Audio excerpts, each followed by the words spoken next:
Welcome back, everyone, to the City Creek Records podcast. I'm your host, Ben Graham, and today we are at Station Square in Old Town Pocatello, and our guest is Mr. Dave Morrison. Welcome to the podcast, Dave. Thank you, Ben. So, could you start by giving us a brief introduction to, who you are and what you do primarily in your experience with music in general? I've played in bands. Played in a cover band a long time, 1,000 years ago. And what band was that? It was called Two Ton Jack. Okay. And it was very popular around here. Okay.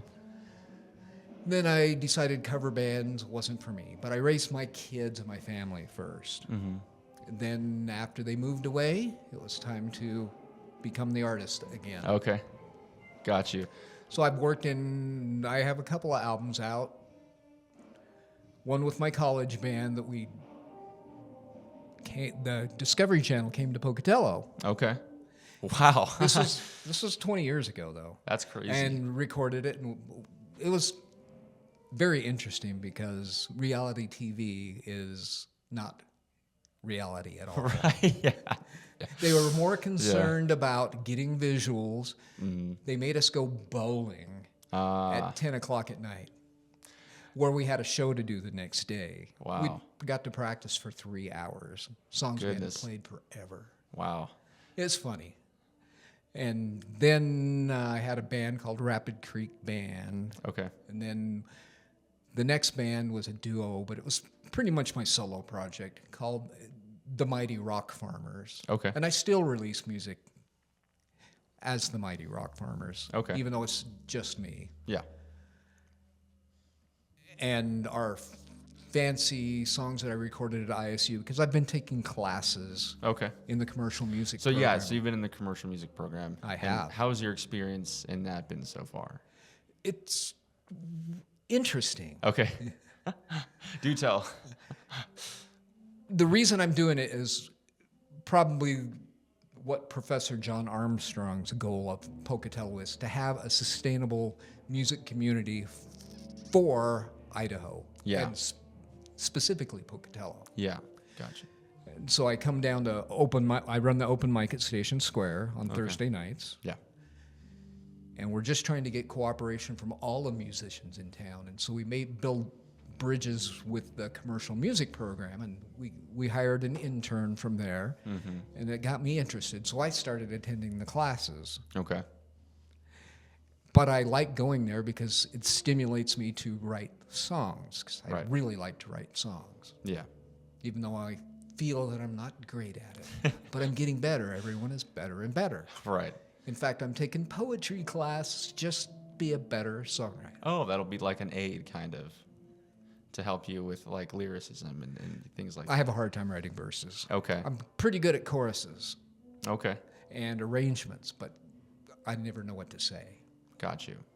Right. And so what kind of music do you write? What would you classify the genre as, I guess? The hardest question of all. It depends what band I'm playing with. Yeah.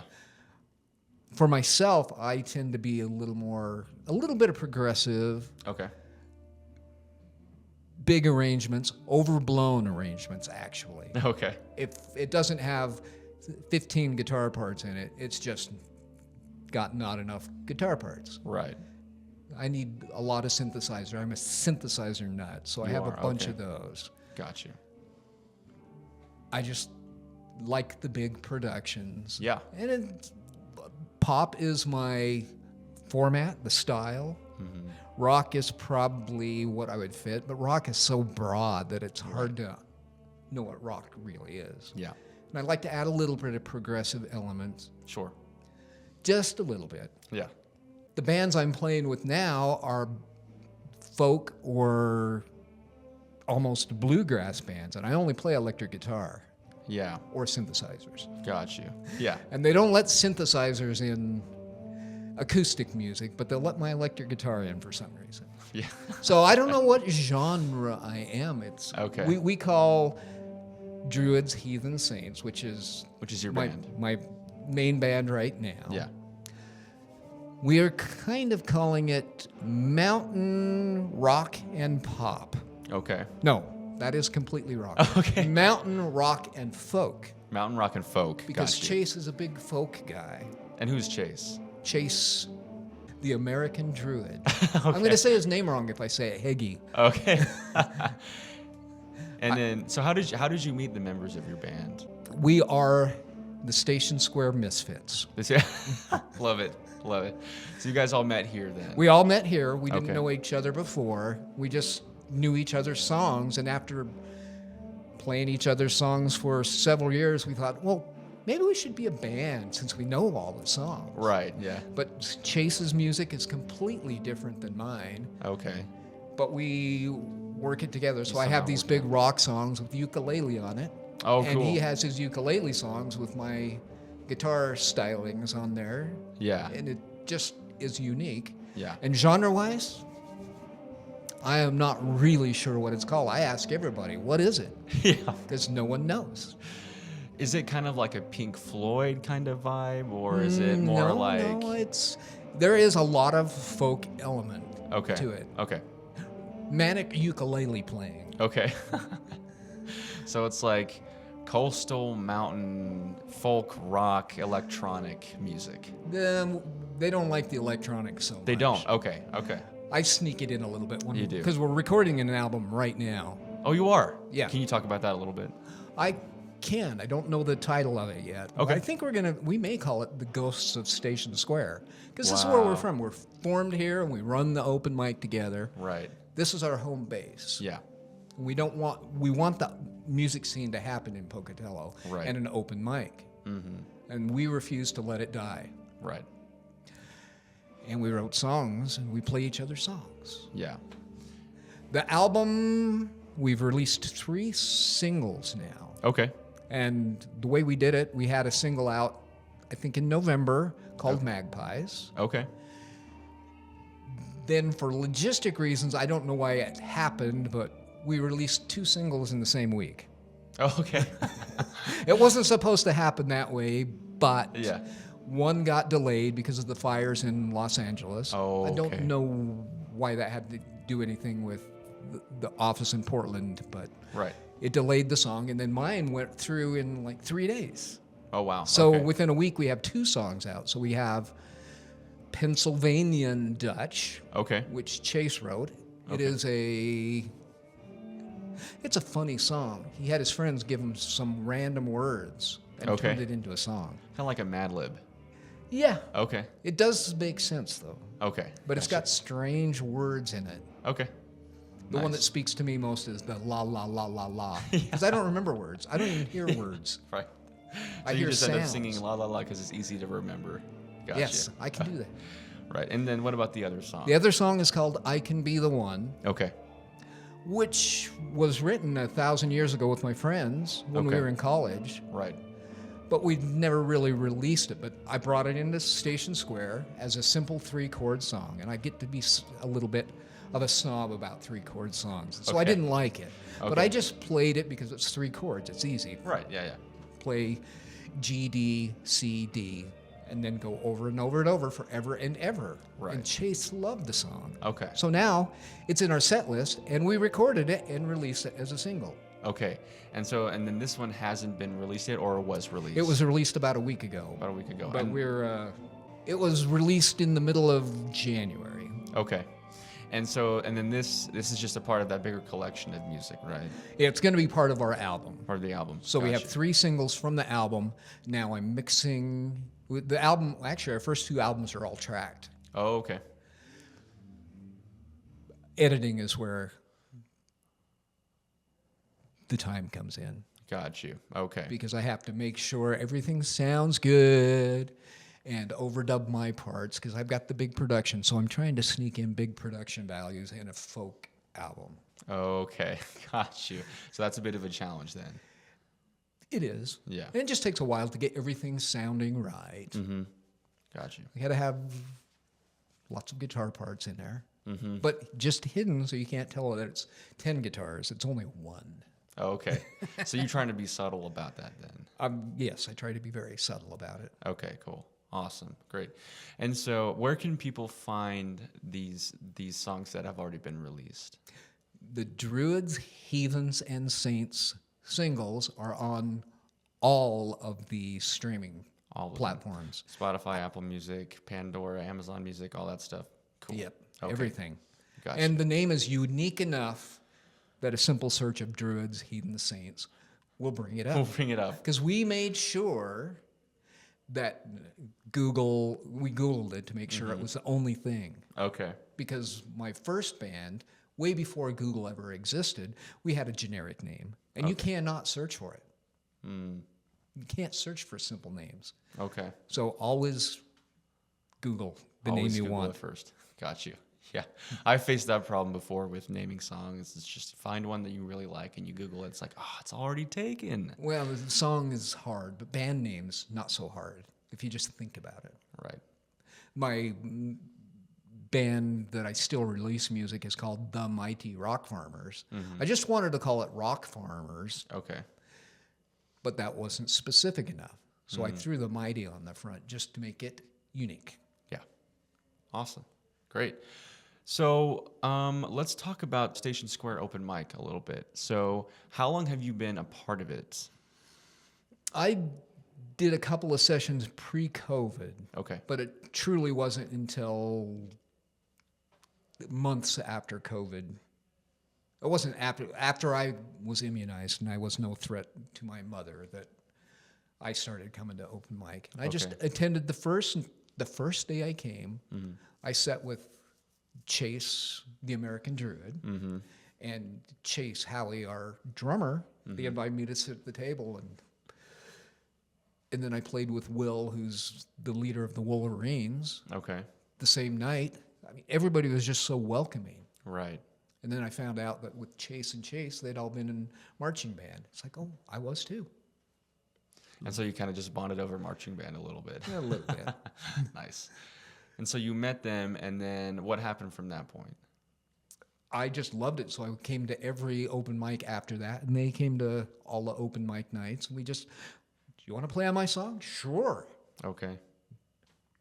And we just kind of traded, and I play on lots of people's sets Right.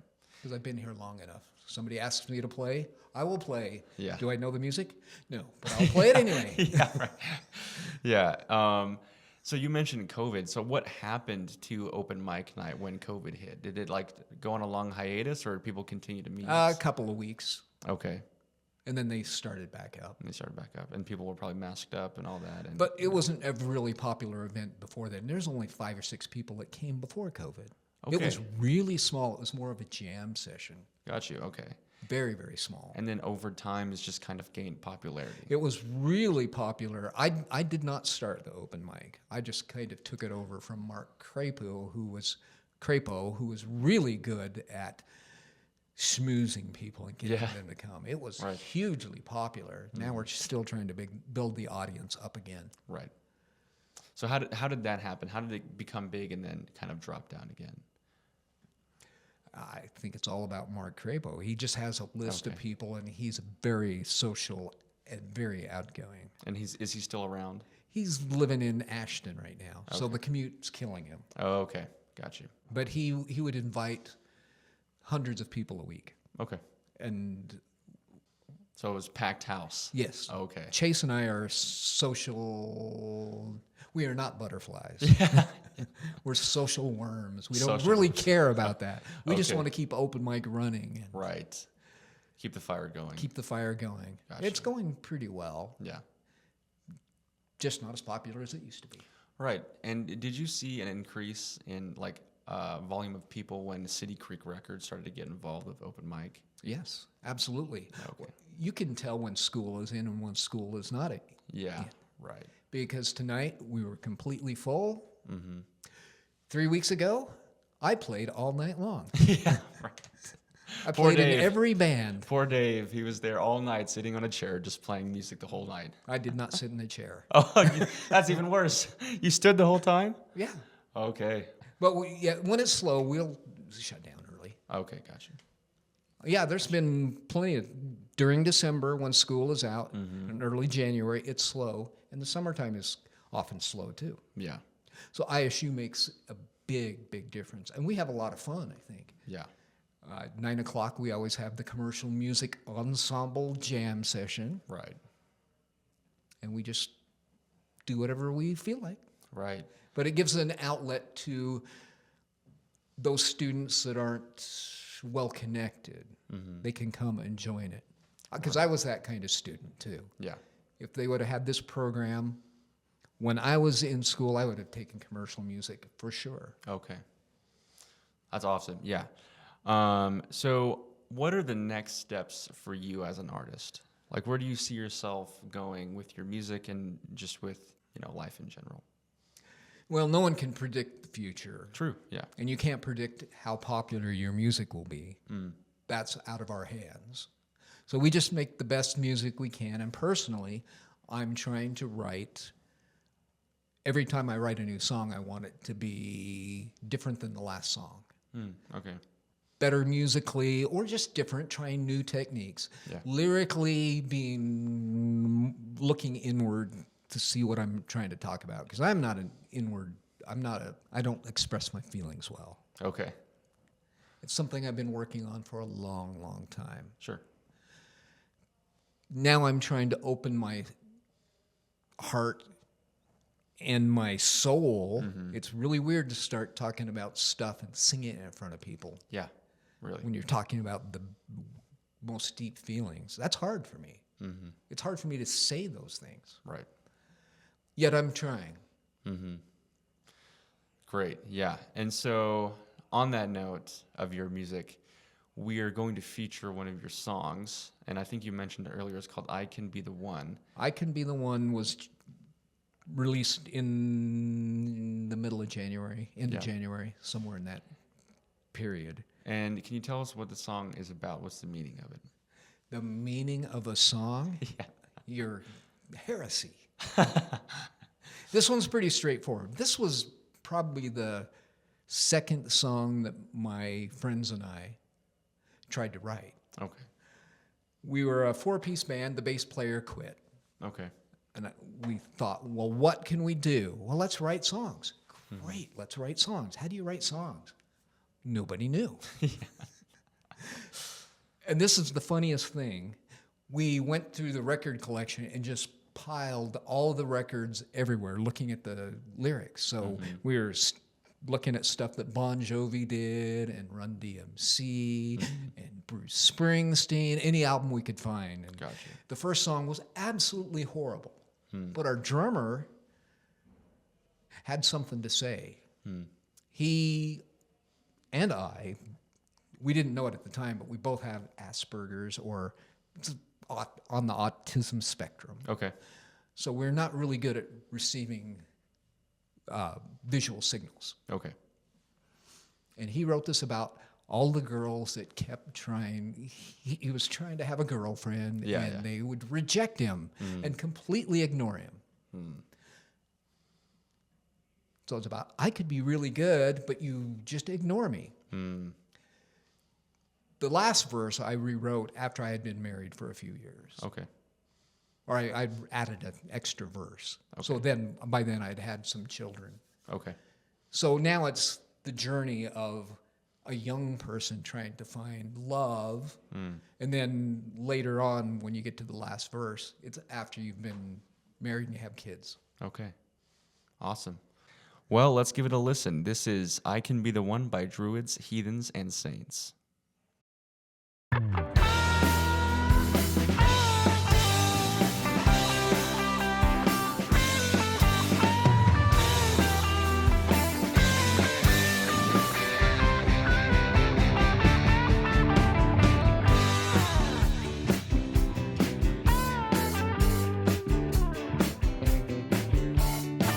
Can't stand to watch her as she walks away from me.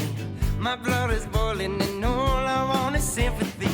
Can't understand her, she's just like all the rest. She don't care that I'm doing my very best. Oh, she makes me lose control. Oh, when will she let me know that I can be the one?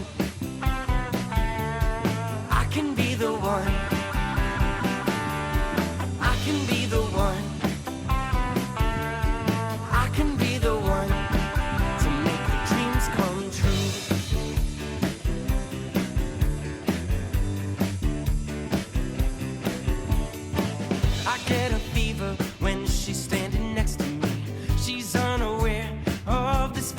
wanting me. I move fast, I try to talk to her. She don't hear me, then she walks off with another. And oh, she makes me lose control. Oh, when she let me know that I can be the one. I can be the one. I can be the one. I can be the one to make her dreams come true.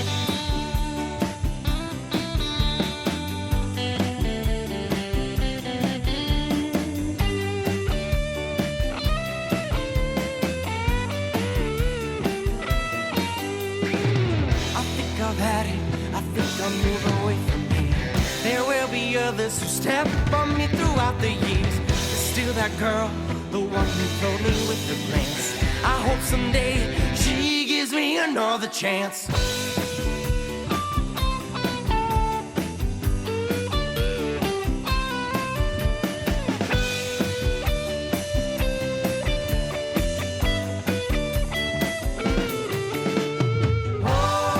Oh, she makes me lose control.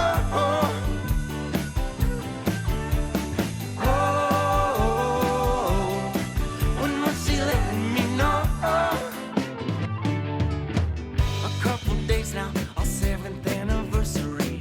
2 boys, a girl, and 1 more for the nursery. You know the girl, she went and flown me with a glance. Aren't you glad she gave me another chance? 'Cause I could be the one. You know that I could be the one. I said that I could be the one.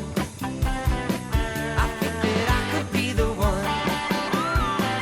And now that I could be the one, she's my one and only. I could be the one. She's my one and only. I could be the one. She's my one and only. I could be the one to make her dreams come true.